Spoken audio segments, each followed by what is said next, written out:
C'est la troisième fois qu'un membre de la famille Le Pen arrive au deuxième tour à l'élection présidentielle. Et si en 2002 et 2017, le candidat ou la candidate avait quasiment aucune chance de passer le deuxième tour, c'est pas forcément la même chose aujourd'hui. Alors qu'est-ce qui fait que Marine Le Pen a vraiment des chances de gagner cette fois et qu'est-ce qui a changé ?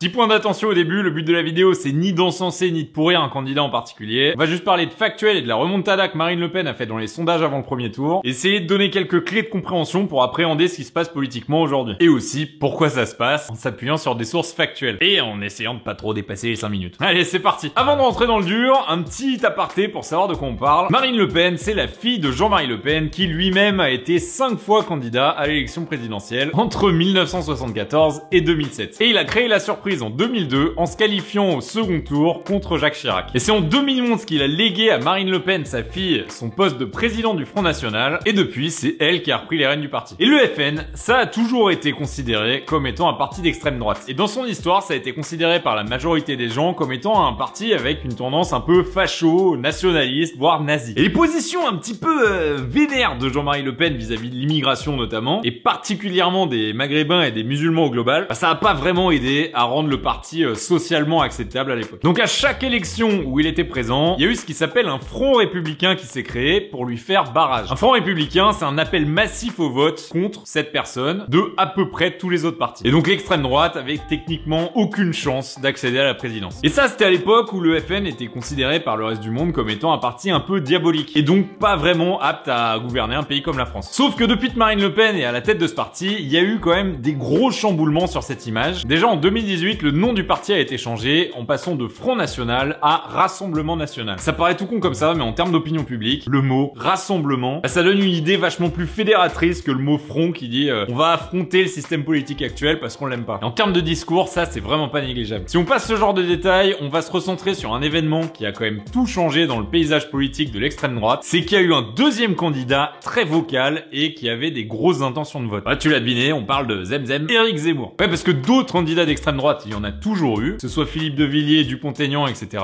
Mais ils ont jamais vraiment dépassé les 5%. Et Éric Zemmour, il a été crédité de beaucoup plus que ça dans les sondages, et ça a chamboulé tout le game électoral. Faut dire que ce mec, avec ses discours notamment sur l'immigration, il fait presque passer le Rassemblement National pour des gentils. Et les vidéos de Marine Le Pen avec des chatons tout mignons, bah ça a aussi pas mal contribué. Et donc le côté diabolique, c'est atténué. Et ce phénomène d'atténuation de l'image extrême, ça vient d'un concept hyper connu en sociopolitique qui s'appelle la fenêtre d'Overton, qu'on appelle aussi la fenêtre de discours. En fait, cette fenêtre d'Overton, elle décrit un principe simple. Quand tu fais partie de la sphère publique, il y a des trucs que tu peux dire et il y a des trucs que tu peux pas dire parce qu'ils sont pas acceptables par l'opinion publique. Et donc cette fenêtre, elle représente les contours de ce qui est acceptable. Et donc elle va du consensus moral à l'inacceptable complet. Et grosso modo, si tu dépasses le niveau de l'acceptable, tu vas te faire traiter d'extrémiste. Mais le truc, c'est que cette fenêtre, elle peut s'élargir et se réduire. Donc tu peux rendre acceptable quelque chose qui était jugé comme radical avant et le contraire, rendre extrême quelque chose qui était accepté auparavant. Par exemple, il y a pas si longtemps que ça, les femmes, elles avaient pas le droit de voter et c'était normal. Donc ça, c'est un bon exemple de réduction de la fenêtre. Et donc ce qu'a fait Éric Zemmour, c'est qu'il a agrandi la fenêtre d'Overton, qui a permis à certaines idées de Marine Le Pen de devenir acceptables. Et ça, il l'a fait en tenant des positions encore plus extrémistes qu'elle, notamment en termes d'immigration. Et vu que c'est un candidat légitime qui a obtenu ses 500 parrainages, il a fait passer Marine Le Pen pour une candidate plus modérée. C'était plus la grosse candidate d'extrême droite. Et donc ça a potentiellement contribué à faire acquérir à Marine Le Pen une audience qui était plus large que celle qu'elle pouvait avoir dans les années précédentes. Et ça, il y a tout qui le montrait dans les sondages. Quand Zemmour est arrivé, il a chopé un certain nombre de voix de Marine Le Pen, mais devant la baisse des intentions de vote le concernant à cause de la crise en Ukraine, mathématiquement, les voix se sont reportées vers celle qui avait le plus de chances de l'emporter. Et ça relève de la stratégie du vote utile, qui est très liée à notre système de suffrage en France, mais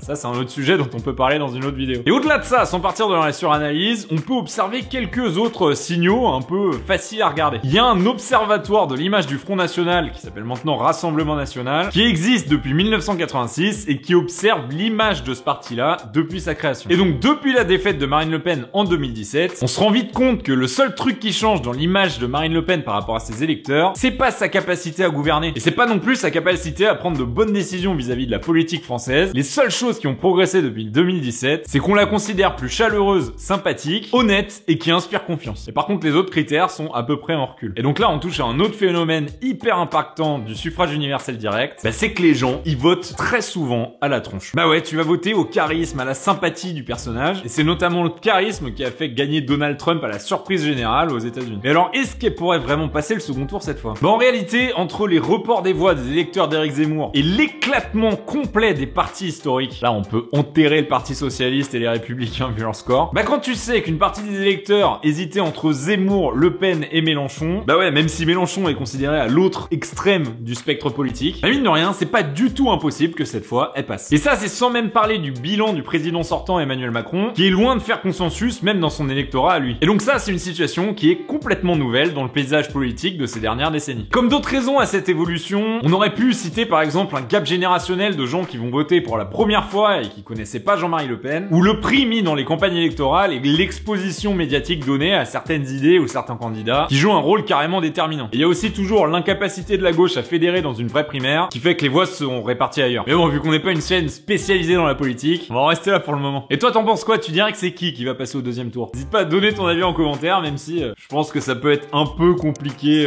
comme baston dans les commentaires vu ce qui se passe sur internet. Je me demande ce que ça donne niveau référencement ce genre de sujet. Allez, à plus!